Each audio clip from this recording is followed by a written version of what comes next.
Susan tem um papel importante para nós. Né? Aí a Judith Sally falou assim, é verdade, eu dou supervisão para ela.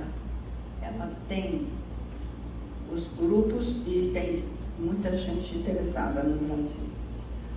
Né? Bom, nesse momento o Donald se levanta e fala assim, ei, quem quer ir para o Brasil para fazer a formação? Aí todo mundo riu.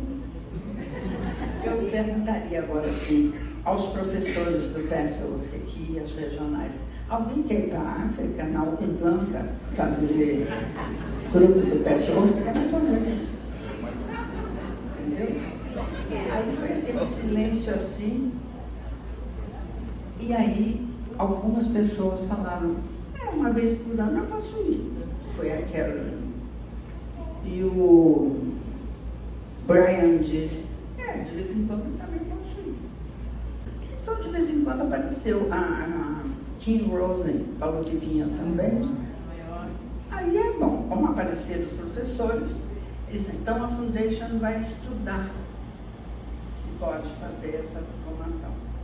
Acabou essa reunião, o depoimento da Harriet e da Judith Sally, eles ficaram com mais certeza de que realmente aquilo era verdade. Então, eu vim embora, fui para o meu curso da Bárbara, vim embora para o Brasil. Um mês depois, eu recebi uma carta do Donovan, que falou, a Foundation considerou e vai levar a formação para o Brasil. Aí eu rebati isso com a seguinte questão, eu não posso ter, eles queriam 30 pessoas, 30 pessoas, os terapeutas que a gente conhecia, não era fácil organizar. Mas eu falei, gente, eu não posso ter 30 pessoas de Salvador, porque o Brasil é muito grande. Eu preciso convidar pessoas de outros lugares, porque tem aquela brecha, né, que você pode fazer a formação, se você estudou, está preparado e não fez os cursos de grupos de estudo. Então foi aí que eu convidei algumas pessoas. A Renate aqui do Rio Grande do Sul, porque a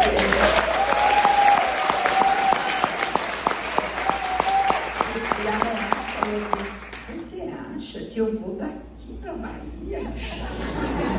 Ela tinha largado o emprego, já estava começando outra profissão. Neste momento da minha vida, eu falei, acho. Coincidia com uma das minhas idas para fazer a Bárbara Brennan. Então eu fui para o encontro, porque a Judith Sally, a senhora, ficou me dando supervisão. Toda vez que eu ia, ela me dava supervisão de acompanhamento dos grupos.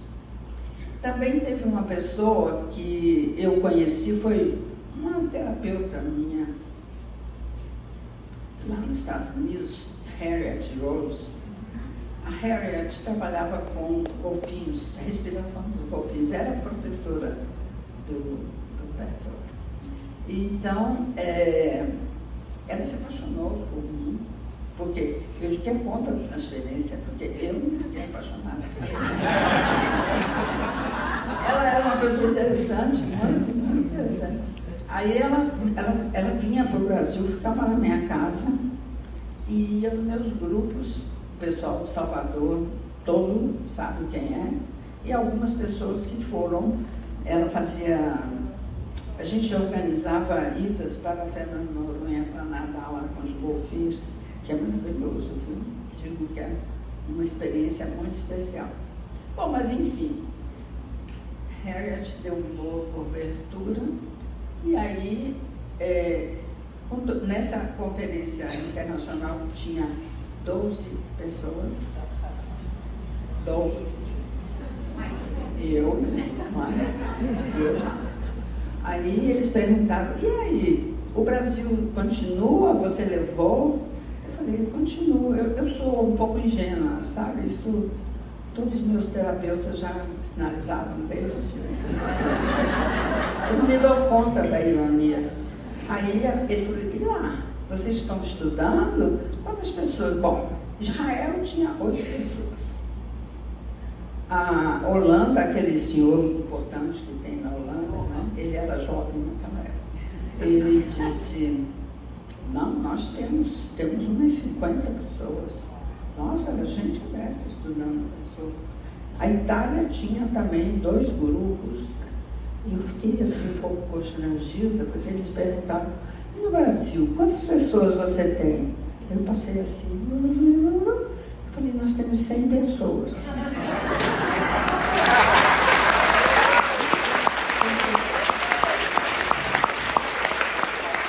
A primeira coisa que eles me falaram foi assim, é mentira. Você não pode ter 100 pessoas. Eu não era formada, eu não tinha formação alguma. Mas eu tinha um background de conhecimento que eles não sabiam, né? Eu falei, o Brasil tem muito interesse nesse material. E eu estou aqui justamente para pedir que haja uma formação de professores. Porque eu não posso ficar uma única, eu não posso ter mais pessoas do que eu tenho.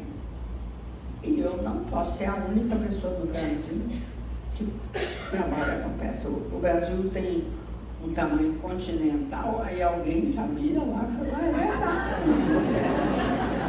É mais ou menos assim, a África é muito grande, entendeu? A gente fala, é verdade, eu já vi lá. E nós precisamos ter uma formação para as pessoas poderem espalhar o pessoal no Brasil. Aí, o Donovan era o presidente da Foundation nesse momento. Fiquei lá esperando, falei, vamos ver o que vai acontecer. Para mim foi um longo tempo, e não deve ter sido nem 2, 3 minutos.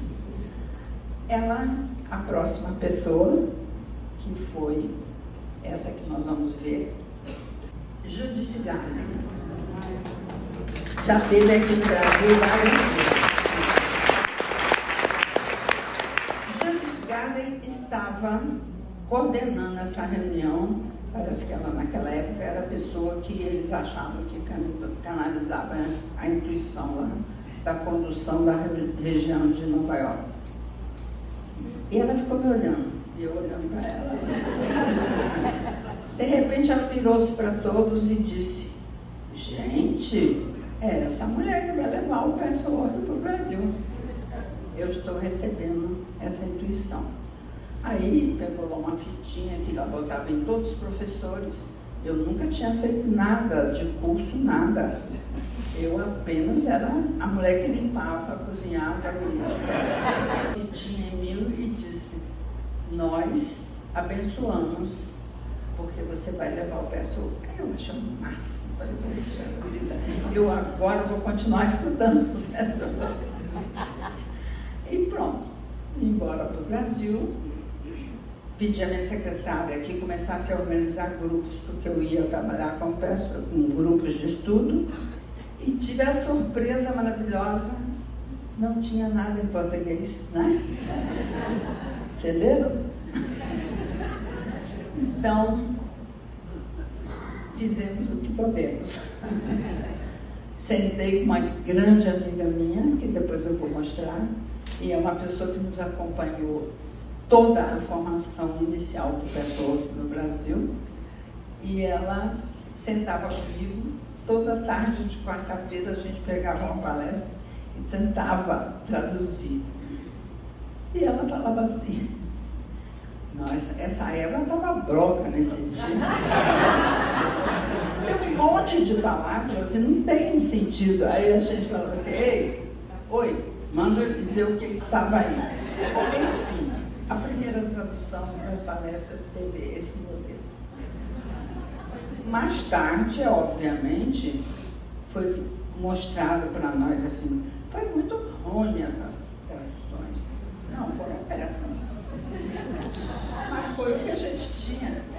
Então, passaram-se 2 anos a gente trabalhando, teve uma reunião de finalizar todo o trabalho daquele ano. Nós tínhamos a região de Nova York reunida. Eram 110 pessoas, toda a região de Nova York. Não, eu estou dando números para vocês terem ideia que de como funcionava aquilo. E cada um ia lá na frente e fazia um compromisso para o próximo ano. Não tinha compromisso, eu vim embora para o Brasil. Aí eu comecei a ficar com muita pena de Aida. E falei assim, coitada, não vou poder mais fazer o Password, eu estava gostando mais.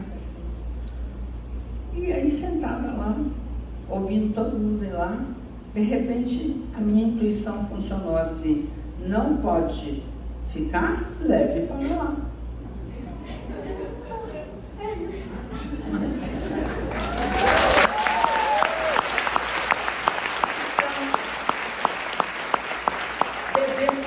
Essa senhora deu cobertura total.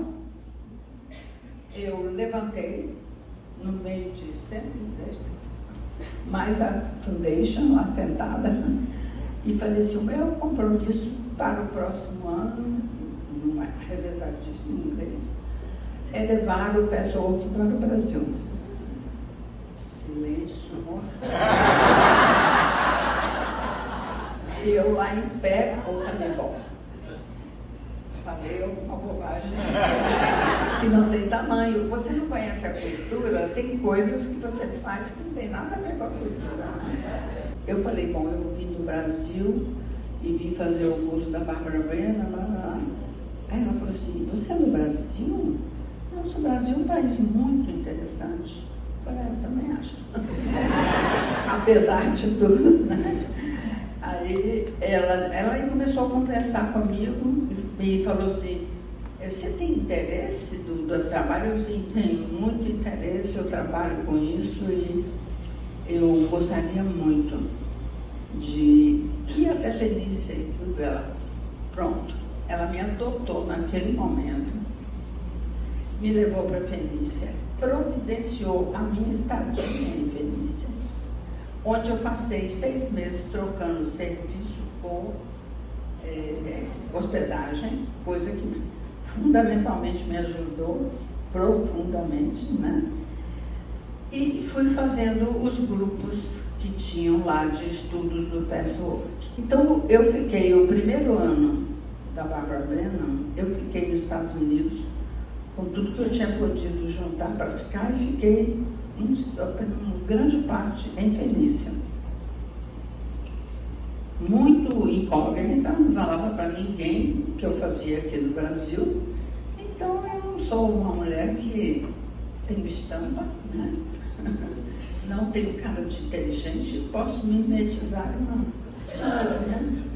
Ficava limpando, lavando panela, entendendo tudo que eles falavam, mas eles não sabiam, não entendiam, porque eu falava muito mal. E fui me aprendendo